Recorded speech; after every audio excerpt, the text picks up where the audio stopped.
Welcome to tell now. आइए जानते हैं इंडिया की टॉप न्यूज हेडलाइंस के बारे में। अमेरिका का बड़ा दबाव यूक्रेन पर शांति समझौते के लिए कड़ा अल्टीमेटम।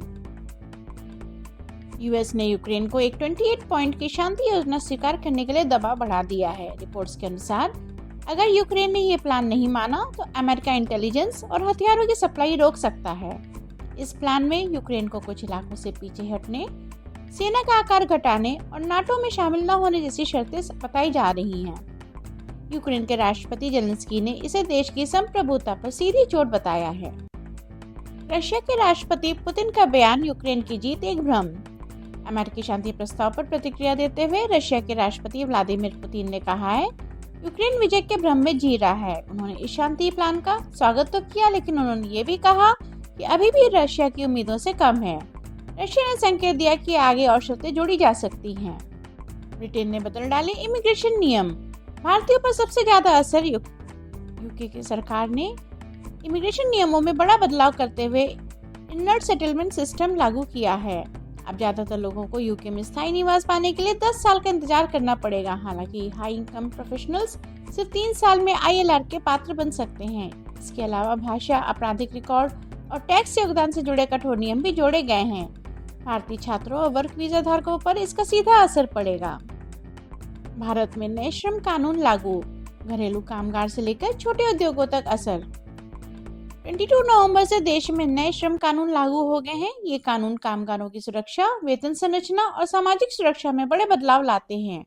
छोटे उद्योगों, घरेलू कामगारों और असंगठित क्षेत्र को इससे बड़ी राहत मिलने की उम्मीद है। दिल्ली की हवा में हल्का सुधार, मगर AQI अभी भी बहुत खराब। दिल्ली में वायु प्रदूषण लगातार चिंता का विषय बना हुआ है। आज AQI में मामूली सुधार तो दर्ज किया गया, लेकिन हवा अभी भी वेरी पुअर कैटेगरी में है। विशेषज्ञों का कहना है कि हवा की ये स्थिति अभी एक हफ्ते तक बनी रह सकती है। बिहार की राजनीति में उथल पुथल, नीतीश कुमार ने छोड़ा गृह मंत्रालय। बिहार में नई सरकार बनने के बाद बड़ा बदलाव देखने को मिला है। CM नीतीश कुमार ने गृह मंत्रालय का पद छोड़ दिया है। राजनीतिक विश्लेषक इसे बीजेपी की सरकार में बढ़ती भूमिका के संकेत के रूप में देख रहे हैं। अब नया गृह मंत्री कौन होगा, इस पर अभी सस्पेंस बना हुआ है।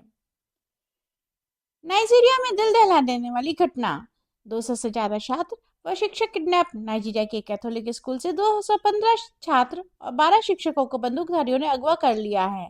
इस घटना ने पूरे देश को सुरक्षा को लेकर के गंभीर सवाल खड़े कर दिए हैं। सरकार ने राहत व बचाव कार्य तेज कर दिया है। बांग्लादेश में भूकंप, झटके भारत में भी महसूस किए गए।